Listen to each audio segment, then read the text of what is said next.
morning. Great to see everybody. A couple of quick announcements.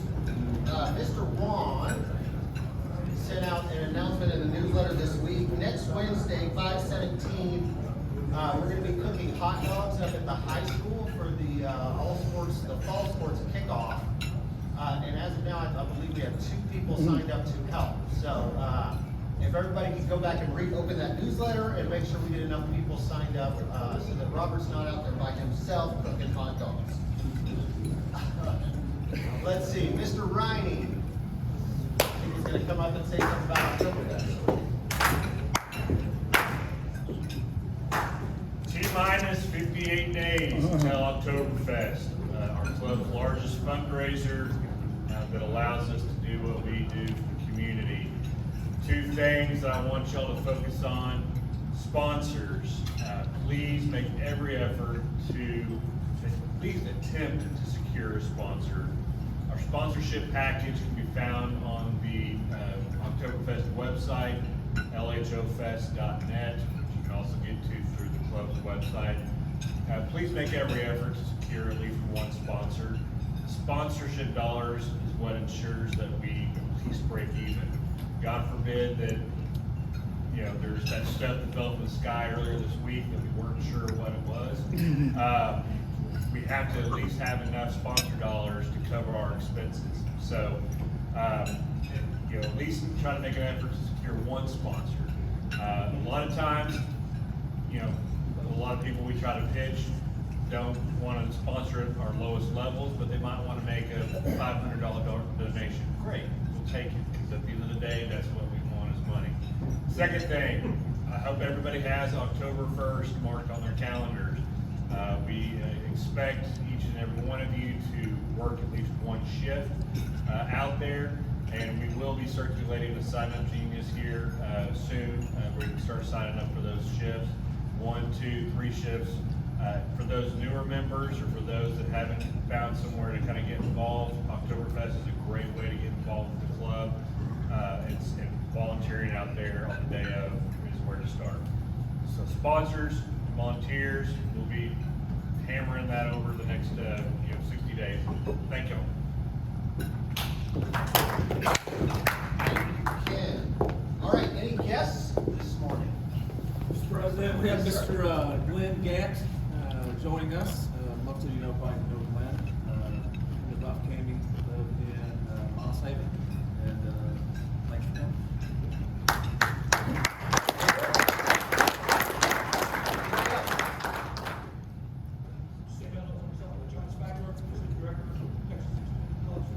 Came in unannounced, surprise. Oh, you're great. Just wanted to soak it up. Awesome. Well, glad you're here. Thank you,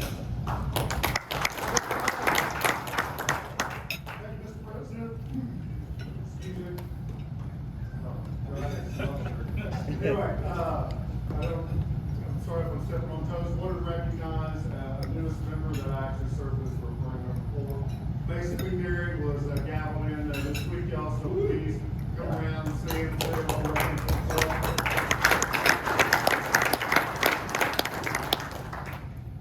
Anybody else? Awesome. Let's Nate Chavon, we're going to invite him up to the stage right now to get us kicked off with our program.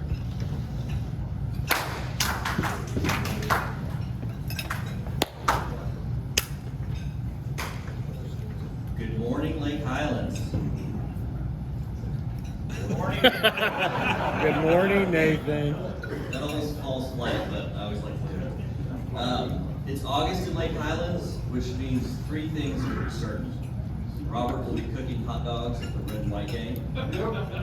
Oktoberfest needs volunteers And sponsors. and sponsors. And college football's here. To help preview the upcoming season, I'd like to invite Lake Highlands' favorite sports journalists, Travis Brown and Matt Mosely, to the stage.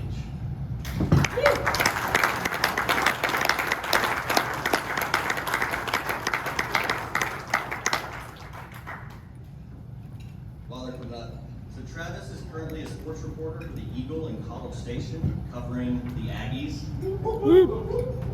He previously worked at the Fort Worth Star Telegram and ESPN Dallas.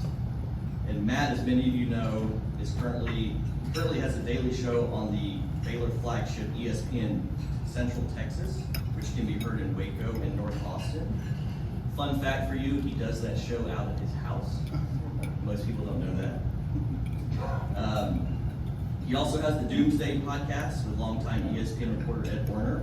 And this season, he'll be writing for The Athletic. And what did you say, Colin Cowherd is going to call you regularly to talk about the Cowboys? Yeah, I go on that podcast. Yeah, just keep going. Yeah. So I'm going to move over here and we'll start the conversation.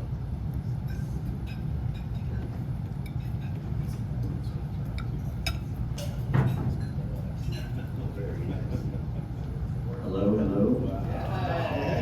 So, Rick, make sure you're paying attention. Things go south.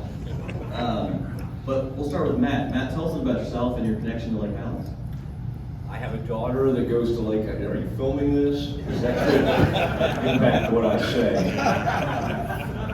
And, This would be a Nick Saban moment. yeah, you dealt with that, didn't you? Yeah, so I apologize in advance for anything I may say about the University of Texas. No, I see some moments. I love you guys. And you are really bringing in some good recruits, and we'll talk about that a little bit. But I love Lake Highlands. I'm married into Lake Highlands like a lot of you. I married a girl named Meredith Floyd. As of last Tuesday, 24 years of marriage, we celebrated. Yeah. Thanks. Yeah. I feel like it was quite an accomplishment too. And Travis, by the way, is celebrating 8 days of marriage. How many? This is very exciting. Introduce your new bride. 12 days. Lauren Meyer Brown, here. Okay, I thought you would say a little more, but. You know I'm not up this early no, normally, so. Yeah, and apologize for Travis wearing shorts this morning.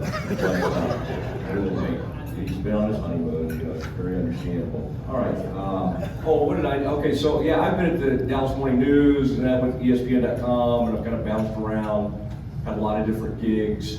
And now I do this Doomsday podcast. I'm loving the whole podcast world. And I do another podcast with Colin Cowherd, and yes, I do this ESPN Central Texas. And so we talk Aggies, Longhorns, Bears. It's on the Baylor flagship, so I do talk a lot about that. And the Bears were predicted to win the Big 12 for the first time ever.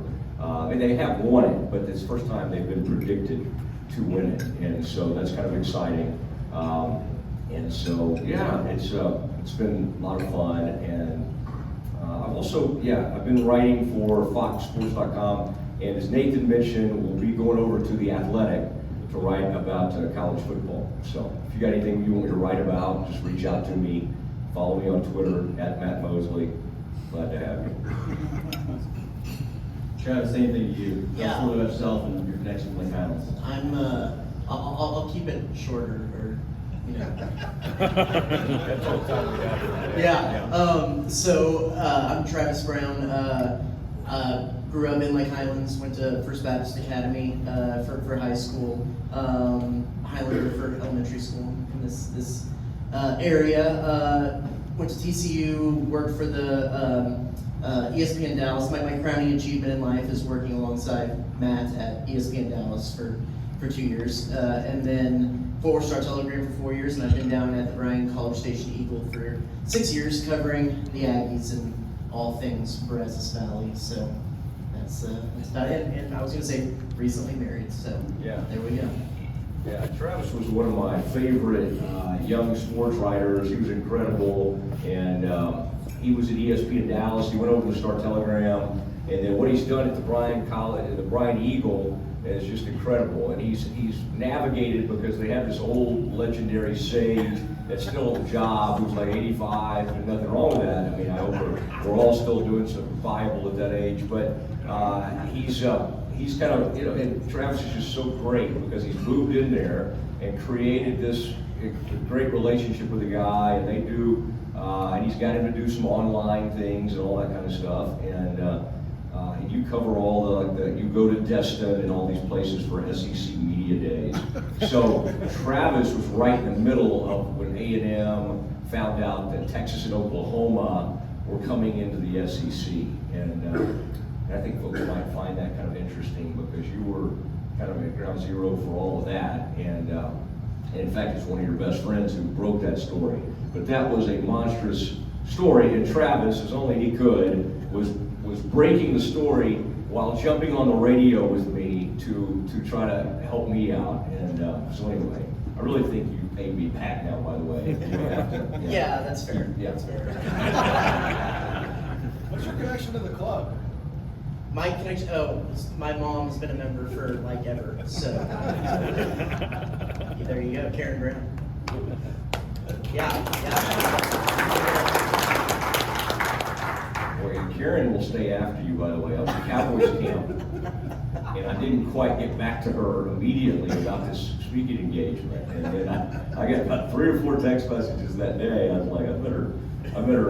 But she's one of the greatest, and she's been not only a huge supporter of her sons, but she and her husband have been a great supporters of mine over the years, and have always been extremely gracious. So I love this group. I love the Exchange Club. Always wanted to be a member. No one's ever asked.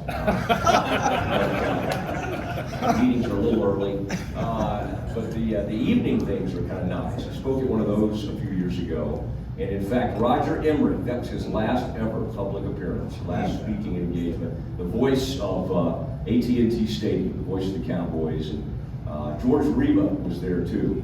But that was. I've always thought. I wondered if anybody ever taped that or whatever. But was that? Yeah.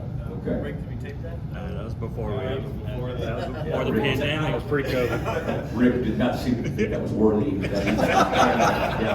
That's okay, Rick. We'll get this one down. So Rick, if you want to know who reads the newsletter, people that are not wearing their colors obviously didn't read the newsletter. So I wanted to jump right in for my Texas fans. How does an 18 ranked team in the preseason get a #1 vote? Oh, you don't need to tee me up like that. I didn't even tell them to do that, I promise. But people have wondered who did that because the first 3 or 4 teams did receive first place votes, and then it went forever, and then at like number 18, Texas did get a first place vote. And I don't know who, it could either be a former friend, it could be a coach sort of putting pressure, trolling them, so to speak. Travis may have. Or it could be just Lane Kiffin being Lane Kiffin. That's my hot take. Lane Kiffin might be a good candidate Doing it for the Twitter that vote. But I do think, and I'm not pandering to my UT audience, I think they could be really good this year. And I think that Alabama game on the 10th, is it the 10th? What an incredible opportunity. And A&M's been in this place, playing Clemson a few years ago, and Clemson was great. Even if you lose, if you can hang in there and go toe to toe, and I know UT people hate hearing that, hey, just hang in there, get a moral victory. We've done it at Baylor for years, so I can identify. I think Texas could be really good. I just don't know. I don't know what Ewers is going to do at quarterback. I guess they haven't actually made a decision, but they're better up front. They got worn down last year, and that OU team, one game can just destroy a season. And what happened to them against OU with that comeback, I don't think mentally, psychologically, they ever recovered from that. But I definitely could see an 8 or 9 win season. Okay? If we're going to, what's the over under? Travis follows more the gambling than I do. But no, I think that the Vegas over under with Texas is either 8.5 or 9. So I would take the under. No, I think they're going to be pretty good. I agree. I think that once that same thing with A&M. I think once that quarterback situation kind of settles itself and figure out who's going to be in there, could be a little salty. So. Now I am kind of interested, Travis, in your A&M takes. We got some Aggies in here. I heard some whoops earlier. Yeah, let's keep that to them. Good. But that's a quarterback battle, and I heard Jimbo say the other day that hey, it doesn't really matter who's out there, but of course, you're keeping up, and I saw your report yesterday. You, whatever the portion of practice you were able to see. A lot of stretching.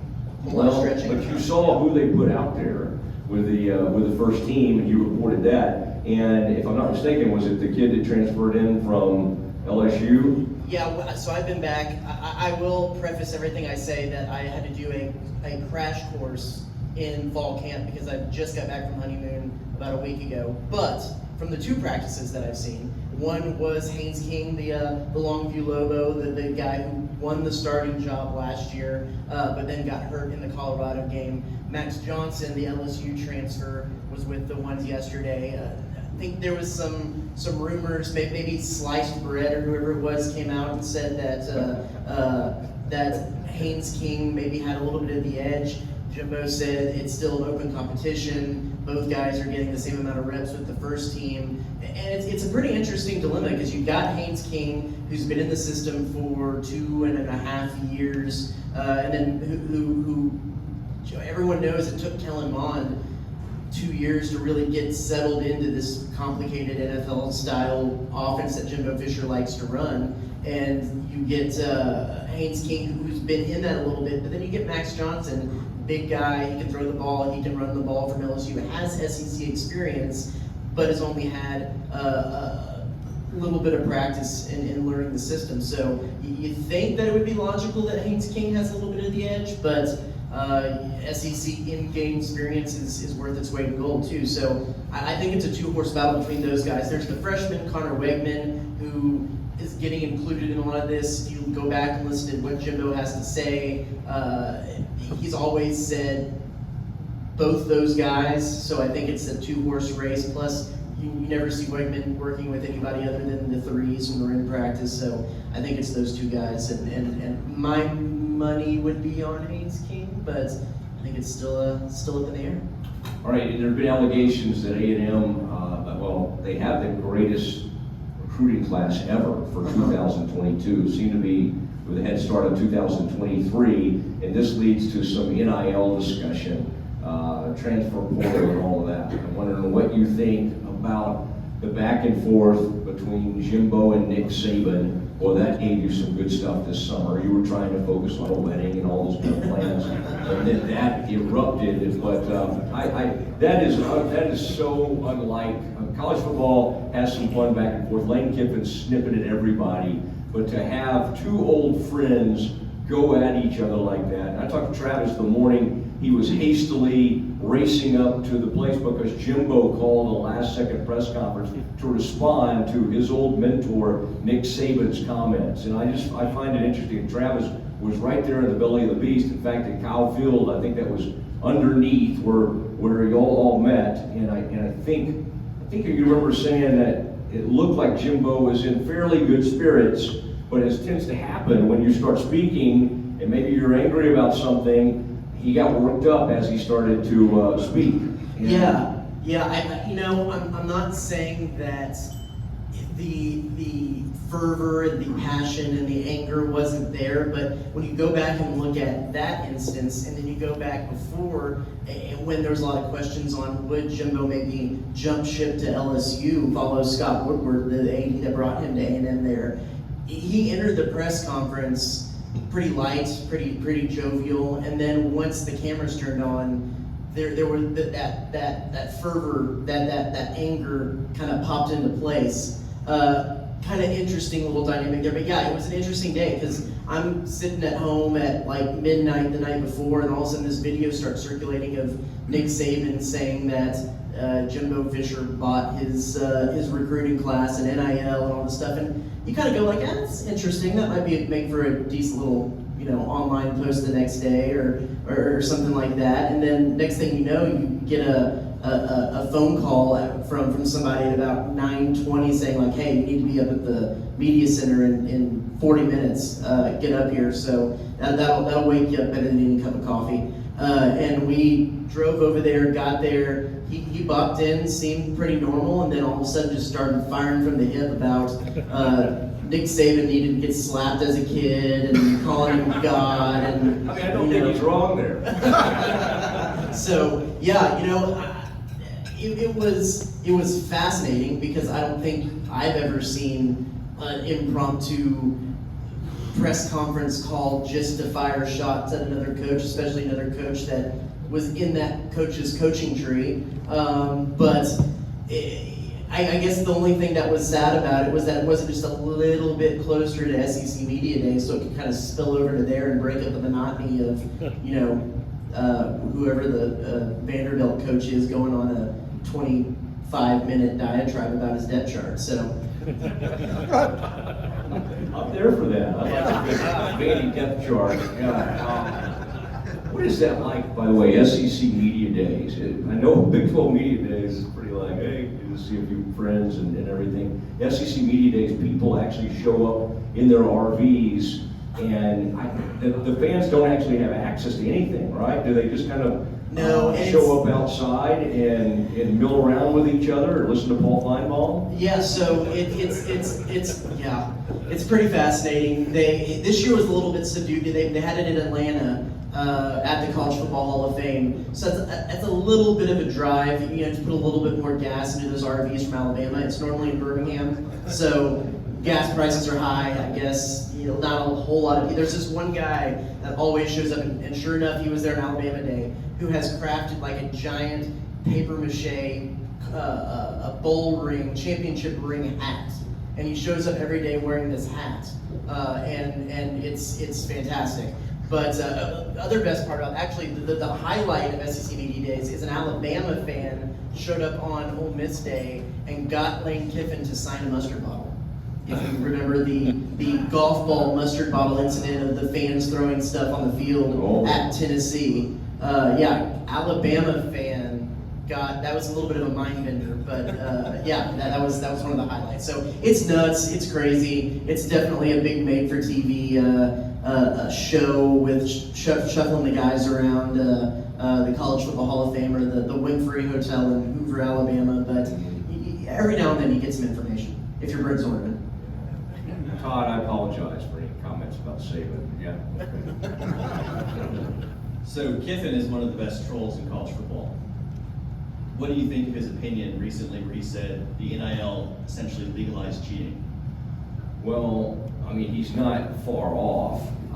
I think the pendulum swung so far, it highlighted how bad the NCAA has been. There's no guardrails, there are no real rules in place. What do you think, college football? And who's going to be best at it? The people that have been cheating for years. They're they're up and running. Like, okay, we got our collective done. Some of us have taken a little longer, but it's if you put something out there with no rules and you allow alums and boosters and everybody just to start hear them, scare them, committing huge dollars, you're going to have these collectives. And then what it allows are teams like Tennessee that haven't been traditionally great in recent years to try to spin their way to championships. I don't know if it'll work, but they have reportedly committed $8 million to a quarterback coming in for 2023. If he stays 3 years. I mean, if I were him, I would stick around for that.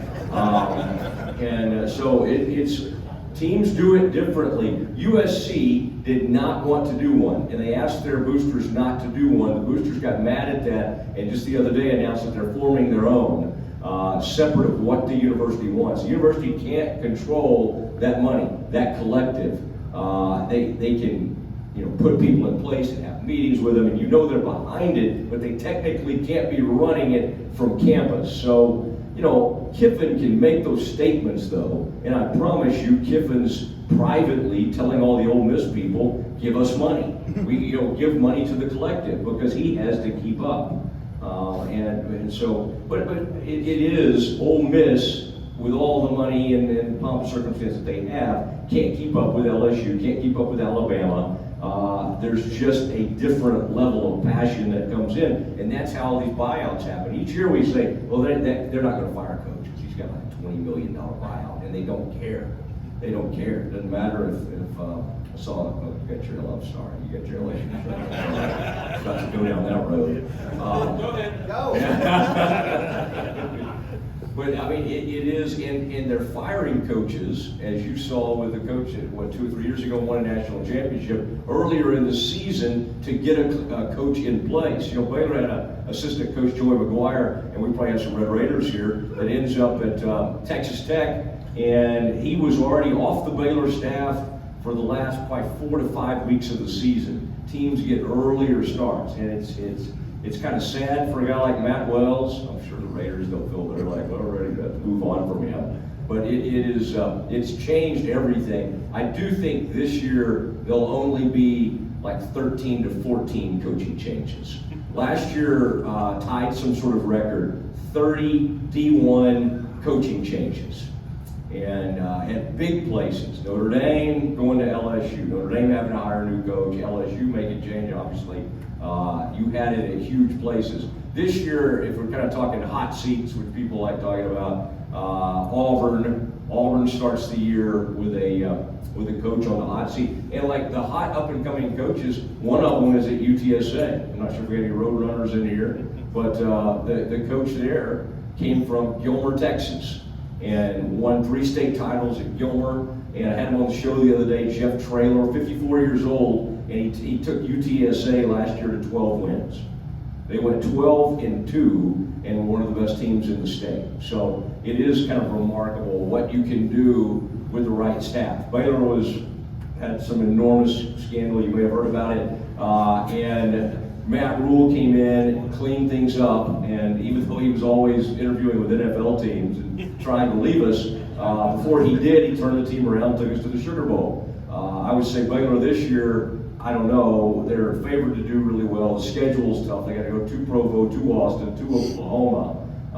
But they have a savant defensive coordinator in Dave Aranda. And fortunately, while Aranda is a hot name, and people, I think LSU thought about hiring him and others, Oregon, he is quirky and weird and the whole thing, and doesn't love doing media, although he's funny and does pretty well with it. But he knows he's got it good in Waco. Well, you know, because I mean, it's not the biggest media. We do our best, but he doesn't want to go put up with losing a couple games in a row at LSU and already being on the hot seat. And if you win 7 games a year at Baylor, you'll be okay. And that's hard to get any of these coaches to do, to realize how good they have it, because they're always wanting to jump. And Brian Harsin is just one of the latest ones. I guess he was at Boise State, and he went to Auburn, and he found out in a hurry that's a different place. And those guys, some of these hires are just mystifying. Like, how in the world do you think a guy from that culture, the Mountain West, wherever he's been, how in the world do you think he's going to be able to come in and hang in there in the SEC? I'm over here ready to answer an NIL question. Somehow we went down the whole Baylor schedule. Everybody have a great day.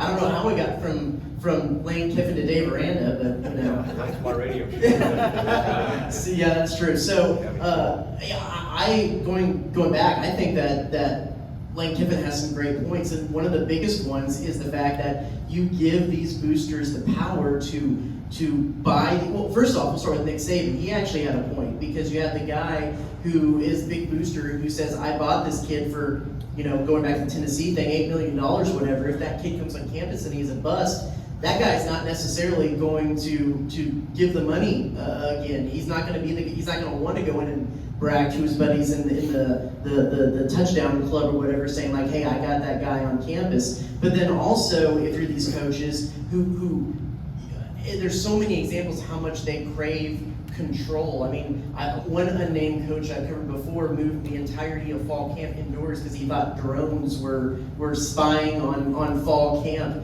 leading into the season. And there's so much paranoia and control in these coaches, and when you have to give up a good portion of that control to the boosters to try to figure out which recruits they're going to get and which guys are going to keep out of the transfer portal and stuff like that, the boosters become their GMs. So the coaches who were coach, GM, club president, everything, now have to give up a little bit of that power, and they don't necessarily like it all that much, because it is up to the people with the money who are going to bring these guys onto campus. And so I think that's why you are, from the first point, seeing so much pushback by a lot of these coaches is because they don't want to give up that control. I do think that because this is another reason it's proven, like Matt said, the NCAA has no teeth. They can't adjudicate anything when it comes to NIL because of the Alston Supreme Court decision and Brett Kavanaugh's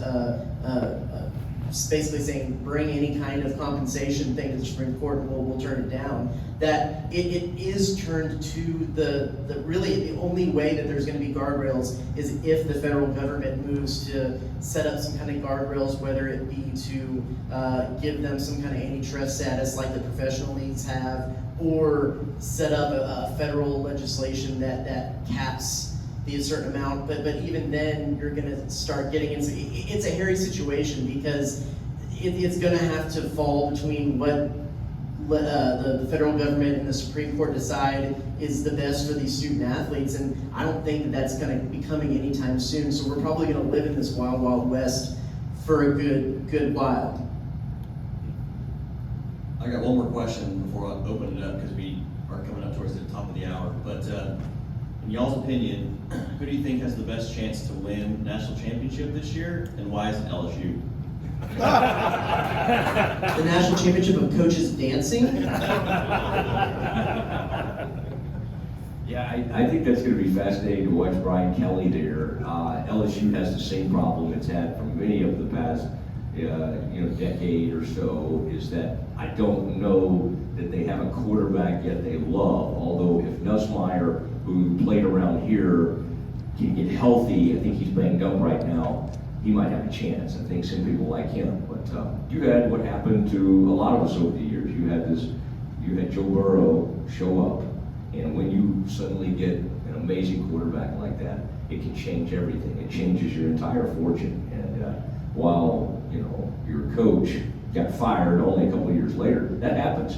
Was it Chiswick who had Cam Newton? Yeah. I mean, Cam Newton was in place. They won a national title, and he got fired a season or two later. Boy, it happens in a hurry. I would say a national championship in the Big 12 buys you about 7 or 8 years. In the SEC, it gets you one. Gets you about 1 year. So, it's. Yeah, I think it's going to be your usual suspects again with Alabama, Georgia, Ohio State, kind of looking out there when you look at national championship, and sometimes that gets, actually not sometimes, all the time that gets a little bit boring for me. Something you brought up, not national championship, but it's going to be fun to watch. Joe McGuire at Texas Tech is going to be fun.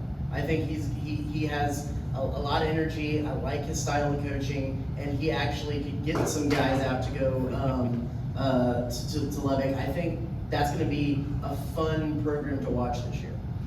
All right, I think the Sooners are going to be a real X factor. You might have heard they had some issues with a tablet or something, iPad here recently that they're dealing with, but that guy can coach. He's got tons of energy, and so they're a huge X factor in the Big 12 because they could go either way. But a team that has won it that many times, and won the Big 12 that many times, and loses last year, and had a lead over Oklahoma State, lost, got beat by Baylor. Lincoln Riley was complaining. I think we were trying to kick a field goal as the time was running out, even though we were up by 2 touchdowns. I was happy to see it. We've never been in that position before.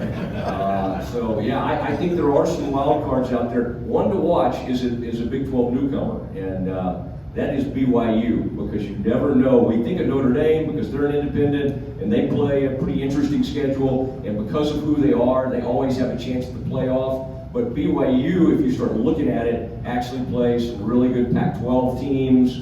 It sounds kind of crazy, but that would be one of those group of 5 type, or what do we call it? They're an independent that would have a shot at crashing the party. The other one that's always kind of fun is that Coastal Carolina.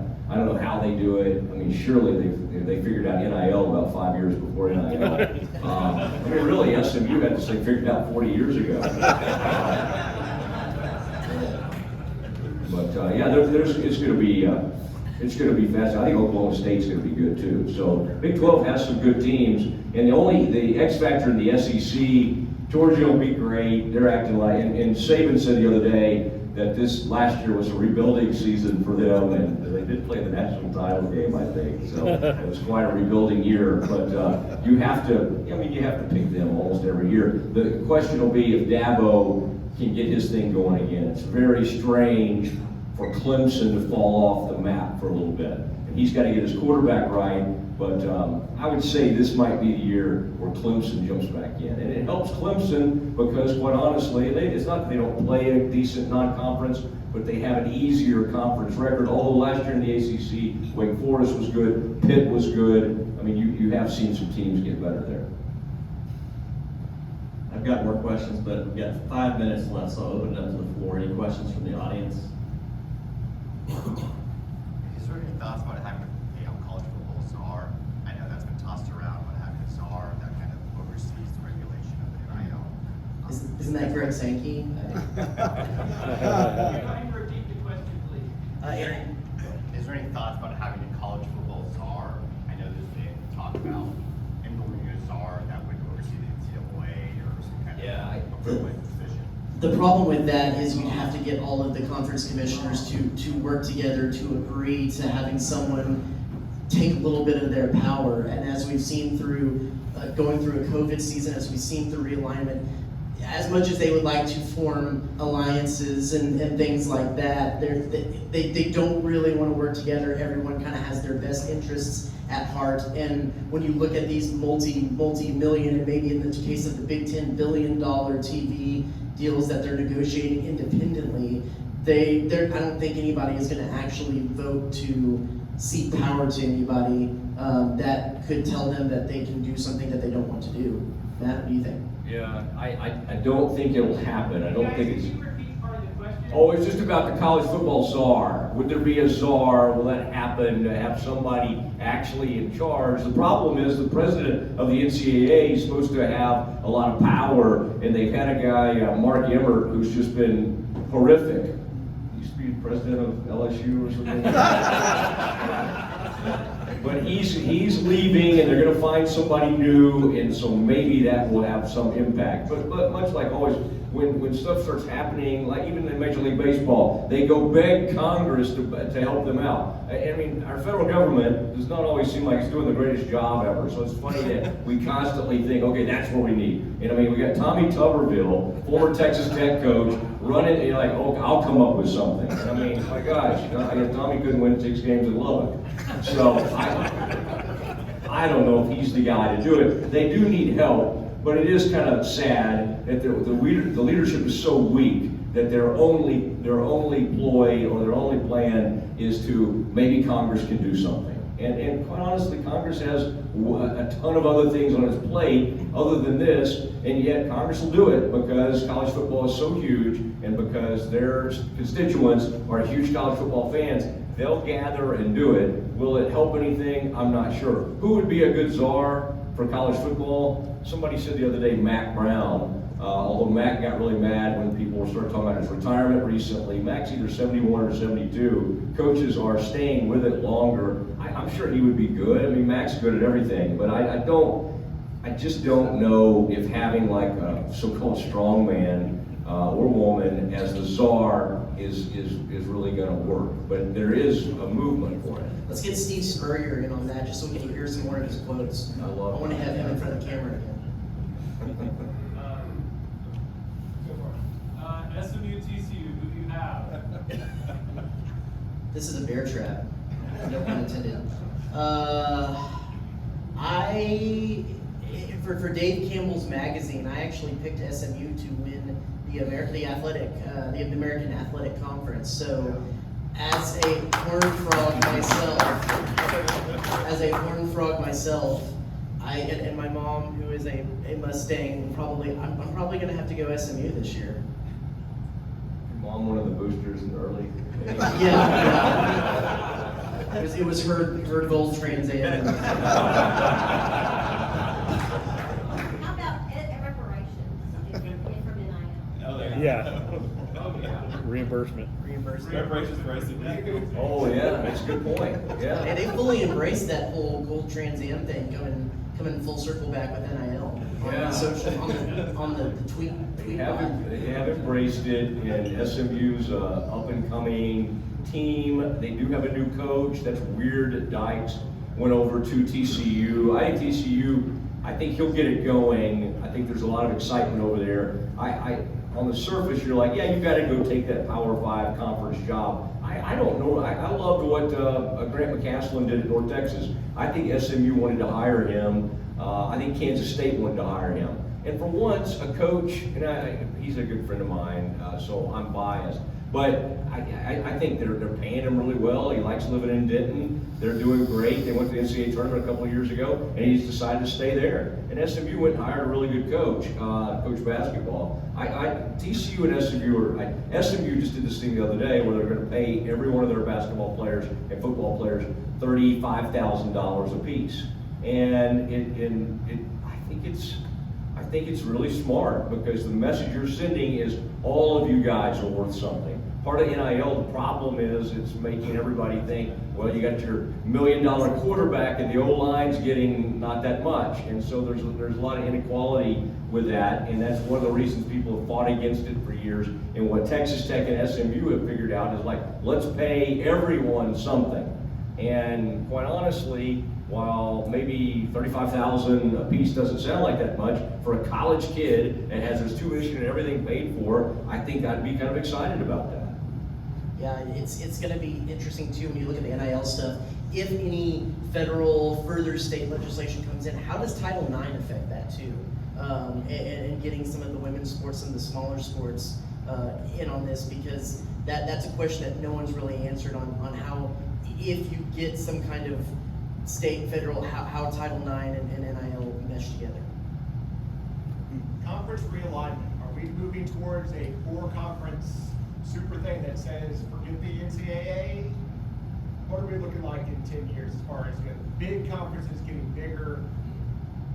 Well, right now it's more of a 2-conference thing. I mean, everybody else is fighting for the crumbs and everything, but I don't think the Big Ten and SEC are really looking out for everybody else. I think there's some thought right now we could do this ourselves. I think that'd be sad. Obviously, our 2 alma maters get left out of that. I think the Big 12's in a lot better position than it was. I do think the NCAA will look completely different in 5 years. And what they're going to start trying to do more of is hand everything to the conference level. But the problem is nobody's looking out for each other anymore. There's no like this collegial, let's work for the greater good. Otherwise USC wouldn't be flying across the country to play Rutgers soon.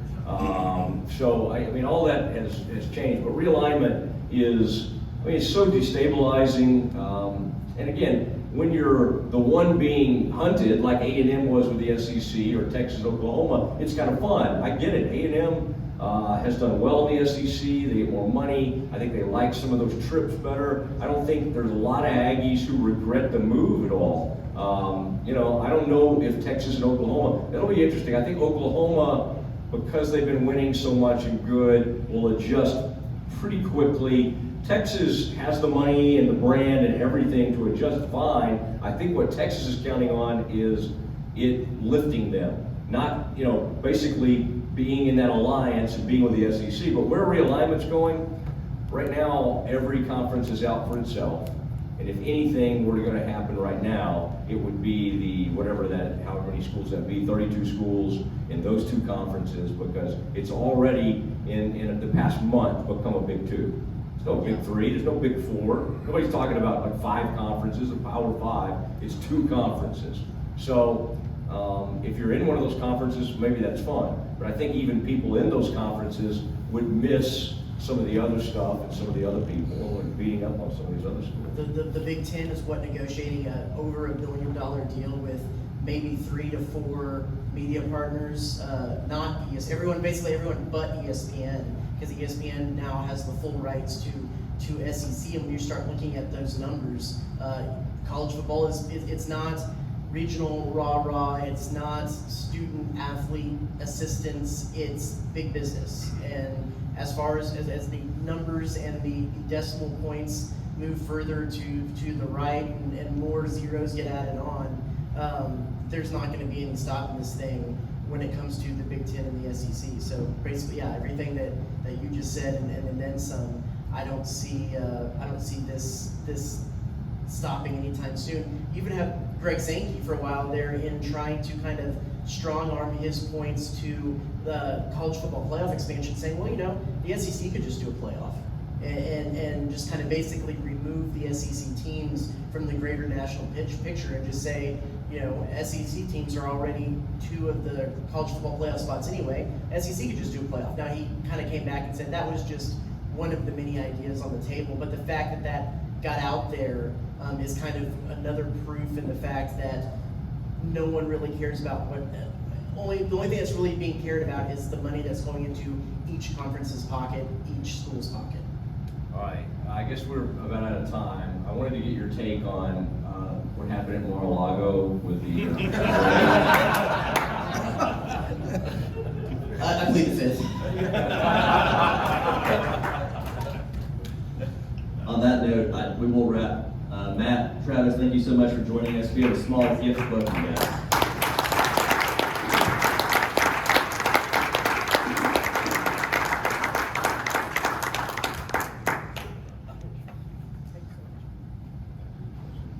With that, I'll turn it back over to you, Carl.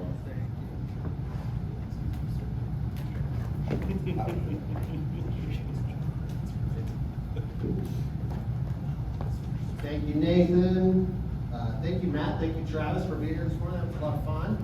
Wish we had longer to stretch it out. Maybe next time we'll do it at night again and not make you guys get up so early.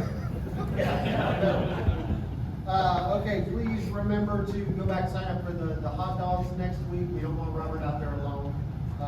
And let's give some help to Mr. Riding with Oktoberfest coming up. Thank you again to our guests for being here. Glenn, John, Mason, welcome to the club. We're excited to have you here. And with that, we are adjourned.